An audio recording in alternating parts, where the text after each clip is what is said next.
And with that in mind, I'm going to introduce the final act of the evening. Are you excited?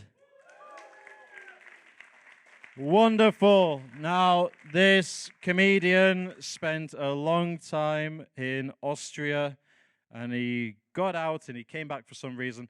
And he's touring around Europe. He now lives in the USA. He's an excellent guy. So please welcome to the stage. Let's do the thing again.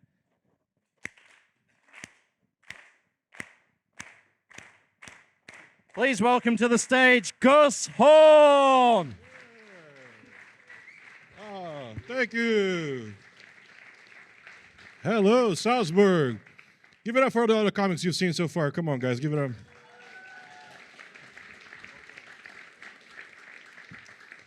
Thank you. It's good to be here. I did this show about 3 years ago. Was anybody here for that? All right, I hope you have a bad memory. Some of the jokes are going to be pretty similar. It's good to be here. My name is Gus Horn. I'm 33. Like he said, I live in the U.S. these days, and I don't know if you can tell from my accent, but I'm fat. Yeah, I've been working. I've been going to the gym. I got a trainer at the gym to get some help losing weight, you know. The trainer's like, Gus, what are your goals in the gym? Do you want to bulk or do you want to cut? And I'm like, dude, I want to see my dick again, man. That's my main goal right now, okay? I want to bend over to tie my shoes and not be out of breath when I come up. So he goes, describe for me what a day of eating is like for you. And I'm like, well, for breakfast, usually I like to start with some fruit. And right away he goes, you got to be careful with fruit. A lot of hidden calories, a lot of sneaky sugars in fruit. And I looked at him, I was like, dude, you think this was done by fruit? You think kiwi caused this? Like, I got a long list of concerns for pineapple is one of my issues, okay? He goes, look, man, if you want to lose weight, you got to change the way you eat. And recently I did. I became a vegetarian for dessert. Look, I figure if it's going to save a little pig's life, I will stop putting bacon on my ice cream, okay? I used to thought this is a joke, and then a while back I went to that burger chain, Five Guys, and they have the option of adding bacon to your milkshakes. And I saw that on the menu. I was like, that is so disgusting. And about 10 minutes later, I was like, that was delicious. We should be doing that more often, you know? Yeah, as embarrassing as it is, I used to be bigger than I am right now. I actually lost a little bit of weight already. And whenever you start losing weight, people always want to ask you, how much weight do you want to lose? What's your goal weight? And I never knew how to answer that because I haven't been small since I was small, so I don't know. But recently I figured out my goal weight is I want to lose enough weight so that I could go skydiving. I don't know if you guys know there's a weight limit for skydiving, and apparently I am too fat for gravity, so that's my goal right now. I want to be able to go skydiving twice, actually. Anybody can go once. There's no requirement. It's like a one-time thing. You know what sucks is the military used to have a tank, and they call it the M551. And the way they would use this tank is they put it in the back of an airplane, they'll fly the airplane over the battlefield, drop the tank, a bunch of parachutes would open up, and the tank would smoothly land on the battlefield. That was a 15-ton tank. That was okay for skydiving, and I'm not, so that hurts a little bit, you know. I live in the U.S. now. I live in Atlanta, in the south of the U.S., but I grew up in the deep, deep, deep south. I grew up in Brazil. Yeah, I know that I don't look Brazilian, but I am, and I can prove it. If I put my pants down, my pussy is shaved. I'm a little bit dirty, all right? That's my jokes are, not me. I took a shower. I'm sure most people here are familiar with the Brazilian flag, right? Well, maybe some of you might not know is that in the middle, in Portuguese, the words order and progress are written. And every time I see that, it makes me wonder if the guy who wrote that was being sarcastic. The Brazilian flag saying order and progress would be like if the British flag said great food, or if the Soviet Union flag said food, you know, just a little sarcasm, you know. Here's one of the reasons I say that about Brazil. About 5 years ago, no, 6 years ago now, at the beginning of COVID, right? My parents, they live in the U.S. They went down to Brazil to visit. They were supposed to stay for 3 weeks. Everything got shut down. They ended up staying for like 11 months almost. Anyways, the town I grew up in, for some reason, they decided that 62 years old was a cutoff age for you to be able to go anywhere, even to the grocery store. And my dad had just turned 62 a few months before the pandemic started. So in March of 2020, in order to go to the supermarket, my father, 62 years old, got a fake ID. that said that he was 61 years old on it. If that wasn't bad enough, the pandemic went on for so long, he had another birthday. So now in our house, there's a drawer with 2 fake IDs of an old guy. I don't know if that's order of progress or both, but I like going to Brazilian news websites and read their headlines. They're quite funny. They're not jokes, but they're funny. They had one a while back. It said, according to the health ministry, 135,000 people in Brazil live with the HIV virus, but they don't know about it. And I was like, well, I got 2 questions. If they don't know about it, how the fuck does the government know about it? And the other question I have is, why aren't you telling them? That seems like good information to share, right? Why are you keeping that to yourself? Sometimes I ask a crowd if somebody's been to Brazil, and the other day this lady goes, oh, I've been there. I was like, did you find anything weird or strange? And she goes, oh, I thought it was weird that they don't have left turning lanes. So if you want to turn left, you got to make 3 rights around the block to go that direction. And I was like, sweetheart, you got scammed by a taxi driver. That's it's not a thing at all, you dumb tourist, you know. It's a crazy place, though. So Portuguese is my first language. I learned Portuguese. I learned English when I was 12 when I moved to the U.S. For me, learning English wasn't so hard as far as learning the words. It was just hard learning how Americans use the words sometimes. For example, the words like up and down, very basic, right? Up and down, opposites, pretty straightforward. But I was first starting to learn English, and I was sitting next to another kid in school, and my friend came up to us. He's like, hey, guys, tomorrow I'm going to go see a movie. Do you guys want to come with me? With my very basic English at the time, I said, yes, I do. And the kid next to me goes, oh, I am up for that. Now, I had never heard of this, but next day she showed up. So I associated being up for something with yes, you know? So the next weekend, I go up to that same kid. I'm going, hey, man, tomorrow, do you want to come over to my house for a sleepover? He goes, oh, I'm down for that. Down is the opposite of up, guys. I don't know if, so I figure he's not coming, right? But the next day, the fucking doorbell rings, and the kid's there. So that's when I learned in America, it doesn't matter where you're going. As long as you change your latitude, you're going places. Sometimes up and down is the same. Sometimes up and down are opposites, right? Like if you go up to someone, that means you came close to them, right? If you go down on someone, that means they came close to you, hopefully.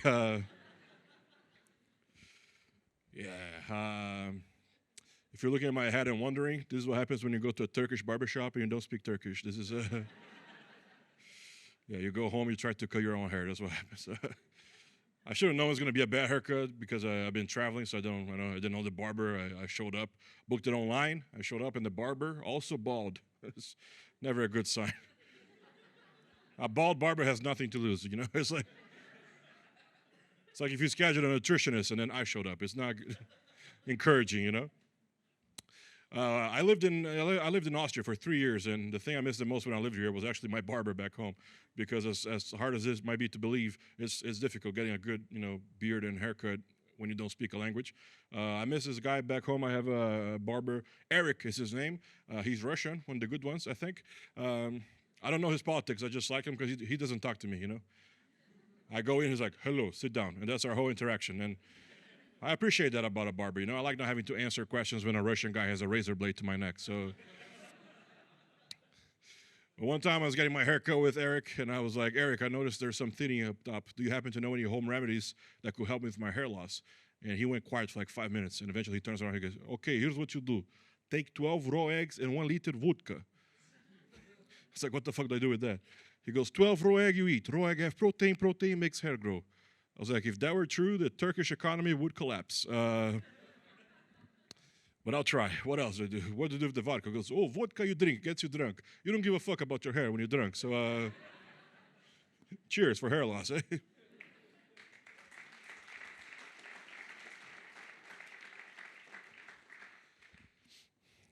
I like drinking. It's one of my favorite things to do for fun.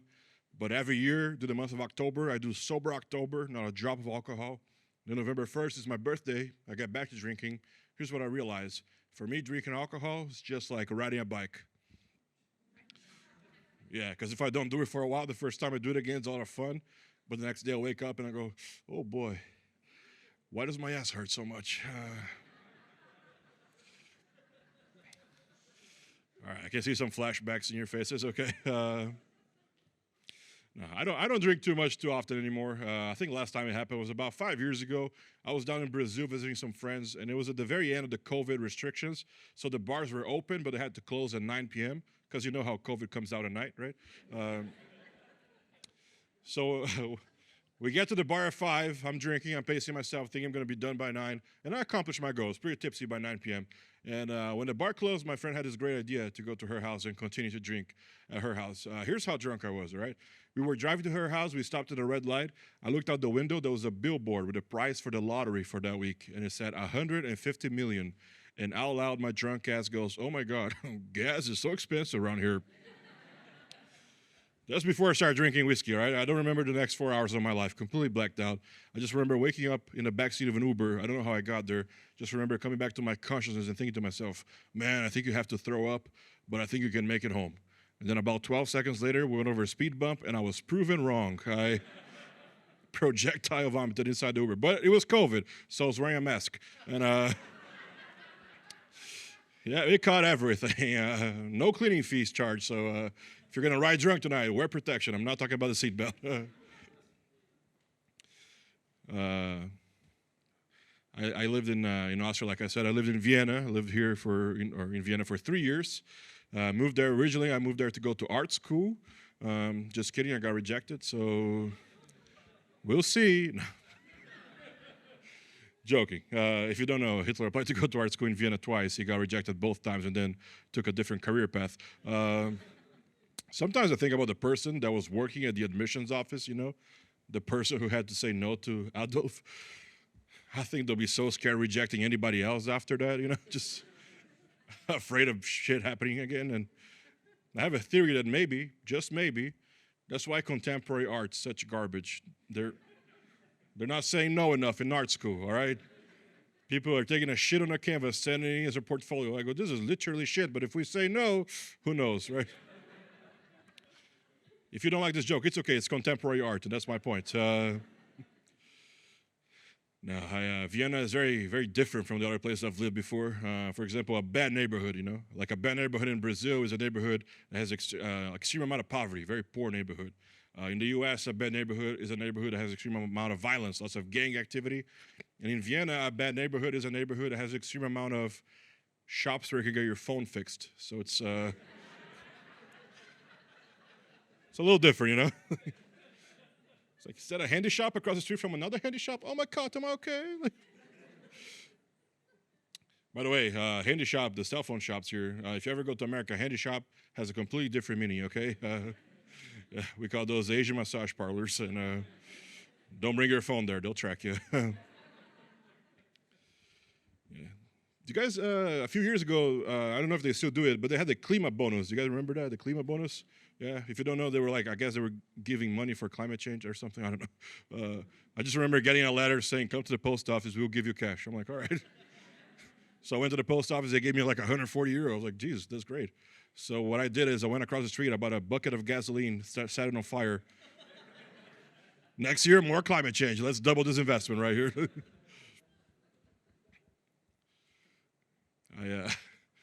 So silly. Vienna is, I miss some things. I miss, people ask about culture shocks. That's one thing I don't miss. I know it's a little cliche coming from the U.S., but I think the biggest culture shock I had from coming from America to Vienna was the customer service. I know it's a little cliche, but I think the biggest difference between the American customer service and the one in Vienna is that in the U.S., we have it. One time I was walking around Vienna. There's a place called Karlsplatz, very, very nice place. They have a museum there. I wanted to get information on the tickets, but I didn't want to be the foreigner that assumes that people speak my language, because I'm not French. So I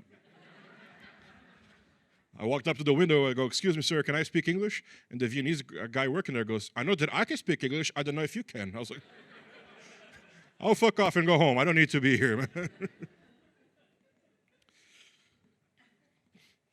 I was back in Vienna visiting this past week, and I took a tram. Tram, if you don't know, is like a train that identifies as a bus. Okay, that's a tram. And I was sitting inside this tram. Tram number 1 is a very famous one. It goes around the ring, main tourist attractions. But some of the cars are very old, right? They're from the, 19th century or something.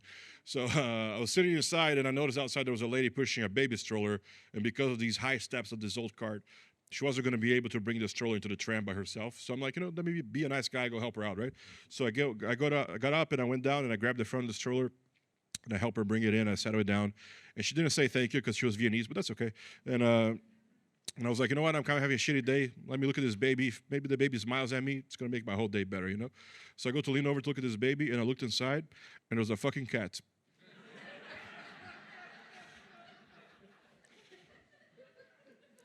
One of those ugly ones without any hair, I told this to my friend. She goes, oh, maybe the cat was disabled. That's why I needed a stroller. And I was like, I saw it walking around. It wasn't disabled, all right? The owner maybe, but not the cat.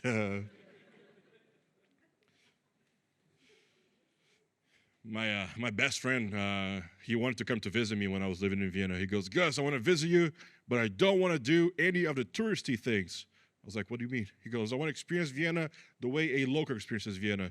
I was like, oh, you want to go to work? Want to be grumpy and go to work? He goes, no, man, I'll experience a weekend in Vienna the way you experience a weekend in Vienna. I was like, buddy, you don't have to fly overseas. Come watch Netflix with me, okay? We can FaceTime. It's easier. I don't know. I don't get when people say that kind of thing. I met a guy once. He goes, oh, I'm not a tourist. I'm a traveler. It's like, you're a douchebag. That's what you are, dude. It's an annoying mobile piece of shit. He goes, nah, man, you don't understand. When you travel, you got to stay at a youth hostel. Otherwise, you don't get the full traveler's experience. I was like, yeah, maybe. You know what else you don't get?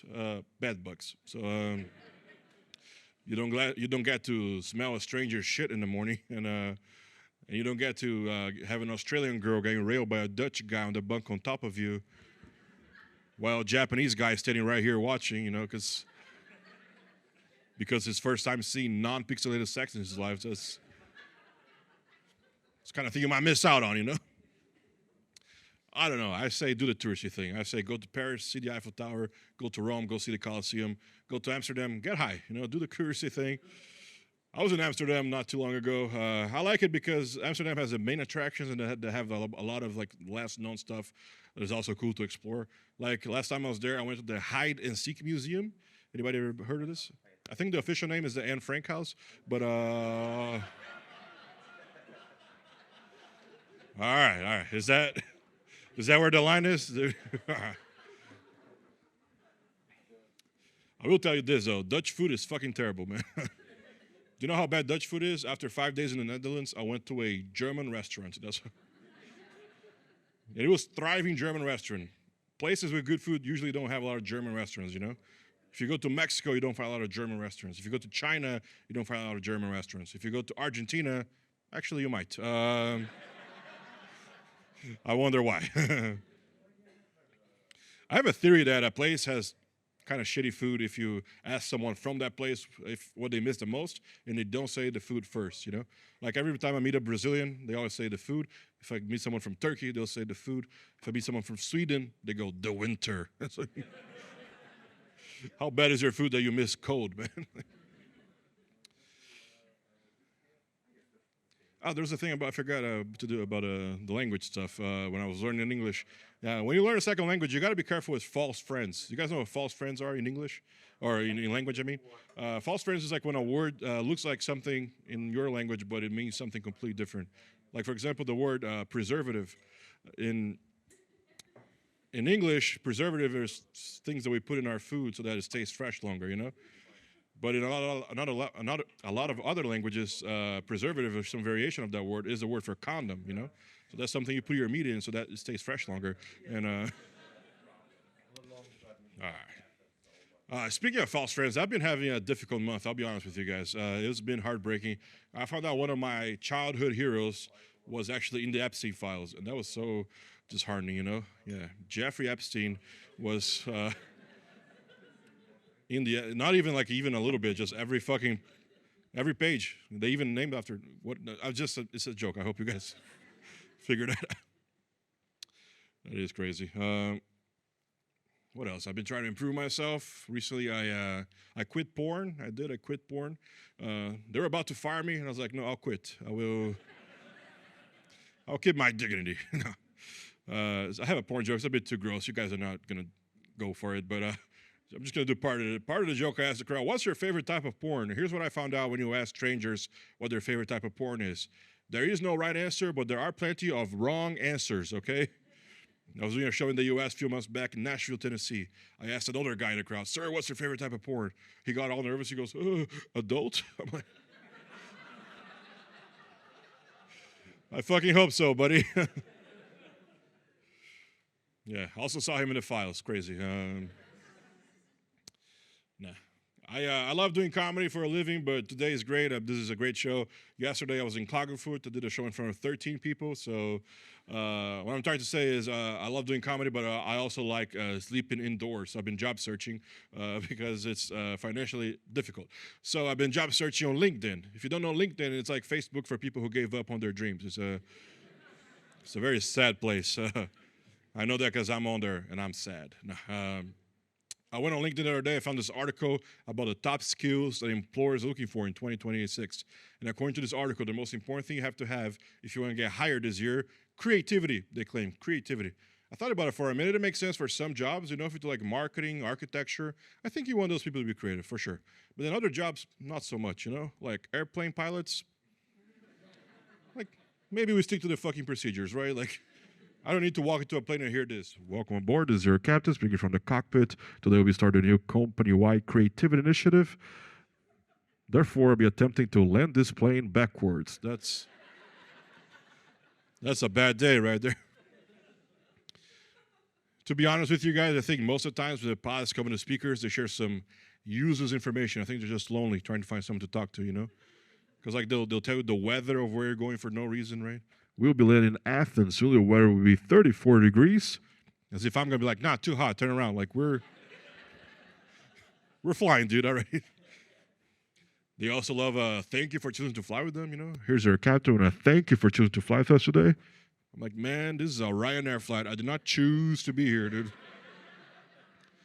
I tried to buy a Flixbus ticket. Somehow this was cheaper. I don't know how that's even possible, but... And they also love telling the location from where they're speaking from for some reason, you know? Here's your captain speaking from the cockpit. Bitch, I hope so. Like, I'll be concerned if he was anywhere else, you know? Here's your captain speaking from the bathroom in the back of the plane. Turns out having sushi at the Budapest airport. Not a good idea. Also, cockpit, kind of a weird name for a place on a plane, right? Cockpit is a good name for a gay bar, I think. What's the other option? The dick dungeon or what? You know, I did this joke the other day after the show. A guy came up to me. He goes, dude, I love the joke about the cockpit. He's like, I'm a pilot. And nowadays, sometimes both the pilot and the co-pilot, they're both female. So as a running joke, instead of calling it the cockpit, we're calling it the box office. And I thought that was hilarious. One time I did this joke about 3 years ago. My friends and I, we did a little tour. It was called Make Austria Laugh. Pretty fucking hard, turns out. But we had a good tour. And, the last show was in Vienna. It was a bigger show. And after the show, I was hanging out backstage, and someone came up to me and goes, Gus, a guy from the crowd wants to meet you. And I was like, oh, nice, made a fan.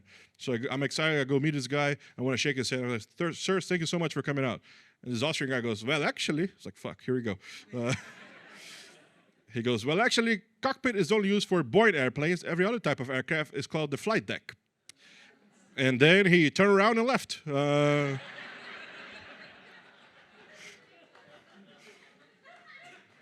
Felt the need to grab me from backstage to correct the joke, which wasn't even wrong to begin with.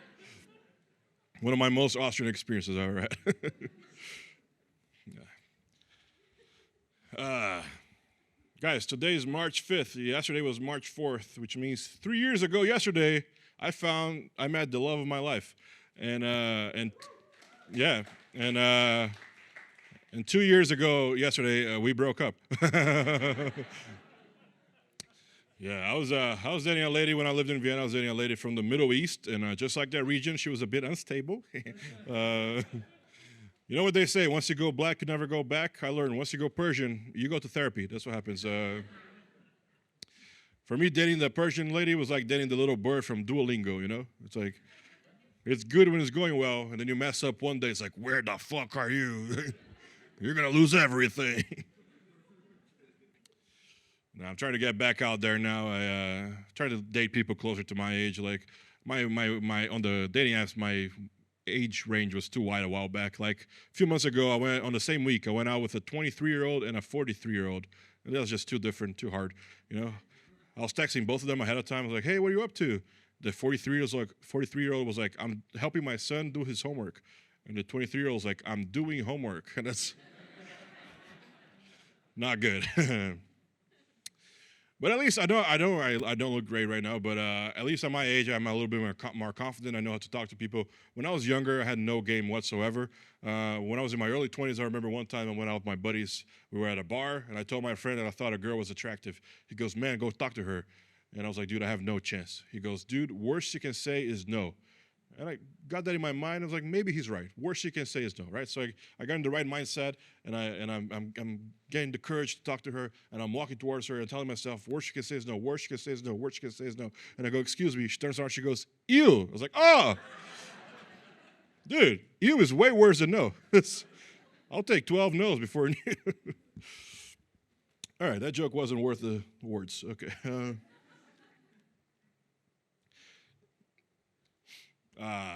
But yeah, dating. I don't know. I've been going on a lot of first dates. Not a lot of second dates, but a lot of first dates. I'm not good at first dates. I was on a first date the other day. Halfway through the date, the girl asked me a question I wasn't prepared for. She goes, "Oh, tell me something about yourself that most people wouldn't know about you." And I was like, "Well, if I'm honest, you're gonna leave." Can't be fully honest on a first date, right? That'd be crazy. Are you guys okay? You guys, no reaction? You guys are honest on a first date? All right, maybe that's my problem. Okay, I'm not going to do the rest of the joke because he didn't like it. But anyways, okay, I'll do the rest of the joke. Fuck it. All right, so I told her, okay, here's something most people wouldn't know about me. I like opening drawers, I said. I like to open drawers. And she goes, "Oh my God, it's such a beautiful metaphor. I also like to explore things that are kept in the dark, little secrets." And I was like, "Sweetheart, I'm not making a metaphor. I legitimately like opening drawers. Like, according to Google, it's a sign of early dementia. I don't know. Like, it is what it is. I get curious. I see a drawer here. I get curious. I want to open it, you know? And one time, this led me to an awkward situation. I was traveling around Europe, and I was going to go to Paris for the first time. I told my mom I'm going to Paris. My mom was like, "Oh, I have a friend of mine from our childhood. She lives in Paris. I'll put you in contact with her." Now, never met this person, but my mom's friend. They offered me to stay with them for the week. Paris is quite expensive, so I was excited I was going to save some money, right?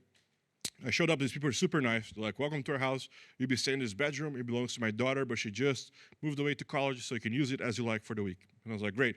So I walked into the room, and I noticed next to the bed, there was a little nightstand with a drawer. I was like, "God damn it, don't look, Gus. This is an invasion of privacy. These people are being so nice to you. Don't open this drawer." And I walked into the room, my hands in my pockets, like, "Don't do it, don't do it, don't do it." And I did great for about 3 days. Fourth day, I showed up a little bit drunk, and I was like, "Ah, fuck it."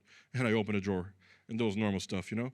There was a phone charger, there were some bills, and there was a little vibrator, which, look, it's perfectly fine for a 22-year-old girl to have a vibrator in her nightstand drawer. That's perfectly okay, right? What's a little weird now is that there's a girl on there on the road. I've never met her. I don't know what her name is. I don't know what she looks like. The only thing I know about this girl is what her vibrator tastes like. And that's... I know, right? It was weird, but... Was I supposed to not lick it before I put it in my butt? Come on, guys. All right, this joke should have not been done. Okay, sorry. I regretted it 5 minutes ago when I started. But for those that you are a little shocked, just know that comedy, we make some stuff up sometimes, all right? This is not everything we're saying up here is true, right? Like the story happened in London, not Paris. So, all right, we got through that. I'll finish on this. The culture shock talk always comes up. I always like asking because the answers vary so much.